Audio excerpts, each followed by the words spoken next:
Hi, it's Tarrant. And Stella from Meeple University. Today we are going to review Revive, plays 1 to 4 players by Porter Games. As usual, we are going to start with overview before we get into our thoughts and review.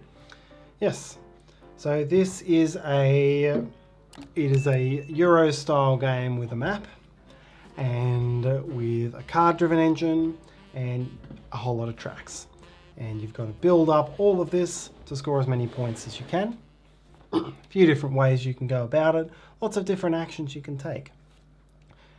Every turn, well, most turns you're going to take 2 actions, and they are listed on this card over here. Okay, so what are those actions? Well, you track them with these cubes. These cubes are kind of cool. So this is Revive. You're trying to restore your civilization. Theme's a little bit thin, to be honest. Okay. It's you're trying to restore your civilization with buildings and meeples, and you're trying to put them out over this map. So having it your way, the tribes your way. That's really what's going on here. The player board, it's in these 2 pieces. It ran out of space, so this is meant to click into here. This is up here. You've got a little bit of a deck building sort of engine. Not in the traditional way, draw 5 cards every turn, but it's a deck hand management sort of thing. And you've got some tracks on your player board that you can move up on. There's placement out on the map, which is a critical part of the game. And there's all these alien artifacts out here, in 3 different colors. This is what triggers the end of the game when all of those are gone. And they also combo with a scoring card which each player gets. So each player secretly will have an objective which corresponds to each of the 3 colors of artifact. And based on which artifact you get, you'll go from scoring this objective 1 time to twice to 3 times and so on, based on what you get. Each turn you're going to take 2 actions. You track them on this card here with these cubes. Same action or different, 5 different options. There is the very simple action. You can flick your switch to just gain 1 of the standard resources. There's 3 resources, there's gears, there's books, and there's food. The more common way of gaining resources is to play cards. So you take a card from your face-up display and slot it into one of the slots on your board. You can slot it at the top, or you can slot it down the bottom, and it will give you a different effect. And a lot of these are going to be about gaining resources. Here, for example, you gain 2 gears. And the top part is largely about this. The bottom has some other effects. This, for example, you'd move a step on the yellow track around your board. There's a player power that's triggered by this star. And you can gain these modules here, and these can level up your slots. So they each have 1 or 2 colors, and if you play a card that has the same color, then you'll get more resources. So if I had this module in here, this would then become a 3 gear action instead of 2. So there's a major part of engine building going on there. The other 3 actions are all about placing things on the map, or doing things to the map. Anytime you do something on the map, you need to pay food based on range.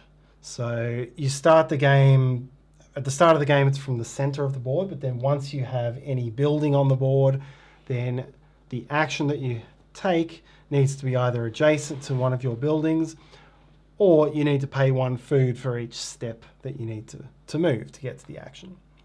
So the actions you've got, you can pay gears to place a building. And when you place a building, you have to place them on these sand spaces, and you get whatever is adjacent to it. So here, for example, I'd get a green track step and a yellow track step. There's also large buildings that will double those track bonuses. So that would be 2 yellow and 2 grey. And once these get flipped, if the building is adjacent to something that's newly placed, you get that as well. So the timing of that's not so important.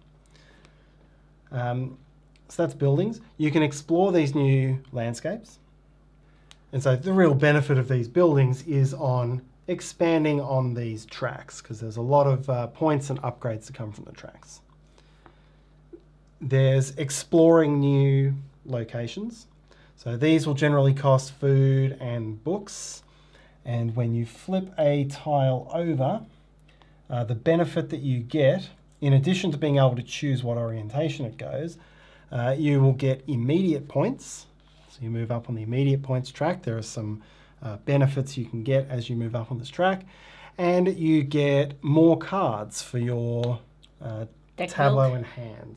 Yeah. And usually there'll be 5 upgrade cards that are visible, and you can choose from one of those, and they have more powerful effects and so on. And you would add that into your area right there, I think, so you can use it immediately. Yep. So that's exploring. It also widens out the map for other players, so people do have to explore as the game goes on. The third option is to place a meeple. So meeples have to go on these city spaces, and multiple players can have their meeples on these city spaces. They just sort of sit there and chill out. Costs books to put them there, but they will unlock endgame points, and they will unlock, it's kind of like a tech tree. So really you're building up a tech tree as you go through these. They'll give you, all these boards are unique, so they'll give you special powers. They might give you extra resources when you do actions, and then when you get to the top you get artifacts out of it as well. You can also try to place, as the game goes on, these outer spaces. If you get a meeple down on those will give you end of game bonus points. This one is, every one of these seaside spaces that you have a house next to gives you points. Water space, yeah. This one, when you get these modules, they give you points and so on. So there's lots of ways of building up your engines.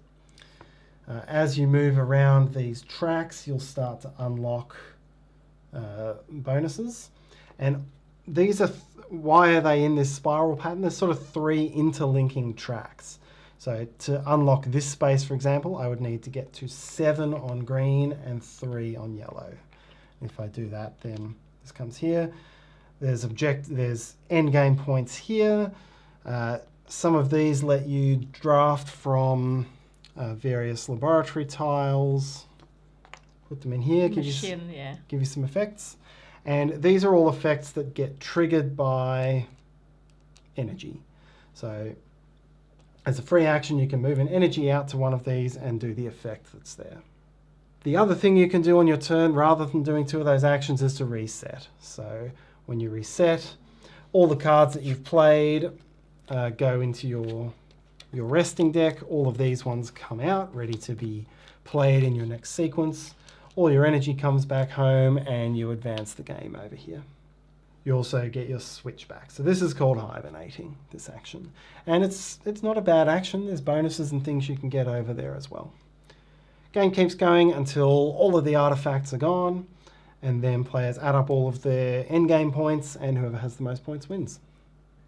It's not a bad game. I'll tell you what it is. It's a very interesting puzzle, solo puzzle. So I do feel it's a fairly solitary game.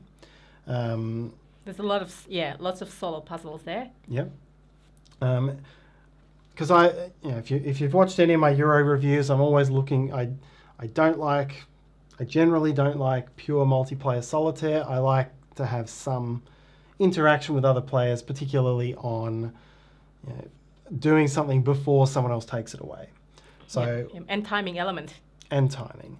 So what this game does offer is a map placement battle, where there are spaces which are obviously better than other spaces, and I've got to be in the right spot and have the right resources at the right time to get it before somebody else. So I like that there was a bit of battle out there. Yeah. Most of what was happening was a very solo puzzle on the player board, and it was an interesting puzzle. It was a very interesting puzzle. There's lots of moving parts to it. There's lots of engine build that you can do. There's ways that you can score off your individual powers here, And it's the Meeple like powers. you move these things to score at the end of the game, give you bonus as well. So it was a fun thing to optimize here. I don't know if there was enough going on out there to make it truly replayable for me. But ultimately, I did enjoy the play. I also liked that you could do lots of different things, and you could ignore one part of the game and still do well. First time we played, I didn't touch my meeples. There's too many icons there. I couldn't be bothered learning what they all meant. Ignored that part of the game entirely, but still was able to put together a winning score through the other ways of doing things. And I do like having that flexibility. It's good that you can generalize or you can specialize. You basically just not specialize in one thing and then just generalize in the rest of the things, and that's still good.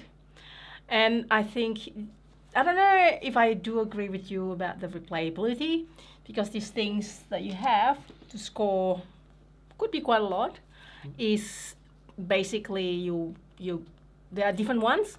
You can also draft this one, so you can choose one or the other, the two players, and there are different way of scoring, not just this one. You have some different options you can score with, and that's actually tie into why one reason why I like this game is that you kind of like create your own destiny.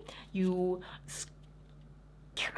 choose what you want to score, and you work towards how much point you get, how many points you get. So that's one of the my favorite things, that you or either you draft it or whatever, you create your own destiny. Yep. And this, I do, and I agree. I do think this is. I think it's clever. I think it does have one pitfall, that these are all secret, and if it just so happens that 2 out of 3 players or 3 out of 4 players are fighting over 2 of the colours, the other player gets an inside line to one of the colours. Maybe this information needs to be public. Okay, I see.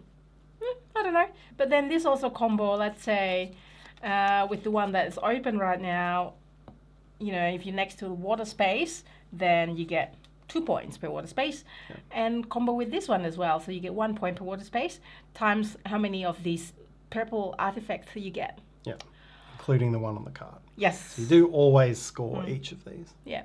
And the other things that I like is that all those end games actually helps you with engine build. So your engine builds is working towards your victory points. So, and then because each faction or each player has got slightly asymmetric power, for example, there's one that gives you, that you can get a number of resources depending how many of your meeples or building or something like that surrounding that water space, and that gives you that many resources, and you tie in with this, and that's great. So you choose different ones, you look at your board, you look at what you have there, and you choose the one that you think is suitable, and you look at this. And this is also double-sided, so there are different ways of scoring. And because of this, and because of your player board, because of this, it's not like everyone goes against the same action in particular time. So everyone go do different type of actions. Could be the same, could be not. Now, it could be a good thing, could be a bad thing. For me, it's a variety of action, and that's actually good. So not everyone doing the same thing at the same time, type of thing. Does that make sense? Yep. Thank you. You do have to plan things out carefully. You can't hold very many resources, so you've got to get it and spend it. There's a lot of nice options and actions that come through here. Ones that let you get cards back and use them again. And I kind of like a game that has this mechanism where there's in-game scoring and there's end-of-game scoring, and you can choose to do one versus the other. And doing the in-game scoring, if you commit to it, you're going to get benefits out of it. I do like that. And this game comes with scenario as well. It does? Yep, there's some punch boards that is recommended not to be punched out, and there's a deck of cards, basically different scenarios, different story, Yep, so it's a 5-part campaign. The first one is just a base game of it.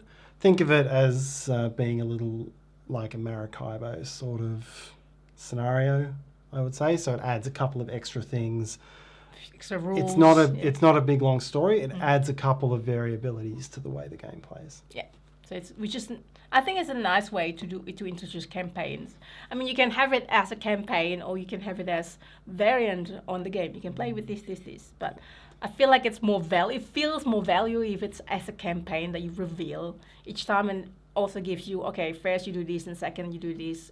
Kind of like give you different difficulties, so one step at a time. Yep. Or it makes an action more powerful, perhaps, than another one might have been. It just changes the balance of the game a little bit. Yeah. And that is Revive. Have you played this? Have you heard of it? I think this game, pretty sure this game was sold out at Essenspiel 2022. A really great game with, a lot of, if you like solo puzzle, this is it. So I think so. Europe solo puzzle. Yes. And that is it. If you find it useful, if you can please hit the like button, that will be really helpful. Also, you can subscribe if you haven't already subscribed. Hit the bell so you get notification when we release new videos like review like this, how to play, my short and sweet, live playthrough on the weekend, and so on. I'm also on Instagram. Find me there as well, and hopefully we'll see you next time. Thanks for watching. Bye. Bye.